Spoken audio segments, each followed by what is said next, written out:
Kabar duka datang dari dunia hiburan tanah air. Artis FTV Clarence Cynthia Radanta yang juga merupakan istri dari drummer Noah Rio Alif Radanta meninggal dunia. Clarence Cynthia Radanta meninggal dunia di usia yang ke-28 tahun setelah berjuang melawan kanker yang diidapnya. Rencananya mendiang akan dimakamkan di Taman Pemakaman Umum Jombang, Ciputat, Tangerang Selatan sebelum salat zuhur hari ini, tulis pesan tersebut. Profil Clarence Cynthia Radanta untuk pecinta FTV drama Suara Hati Istri pasti sudah tak asing lagi dengan sosok yang kerap memainkan peran tersakiti yang satu ini.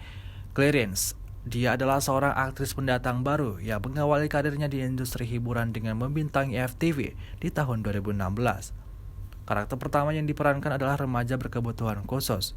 Sejak kehadirannya di industri hiburan ini, ia sudah membintangi puluhan judul FTV. Dapat dikatakan ia adalah bintang dari FTV drama Suara Hati Istri, Kisah Nyata, dan Pintu Berkah. Selain itu, wajahnya yang polos dan lugu membuat dirinya selalu kebagian peran protagonis, khususnya untuk wanita yang tersakiti.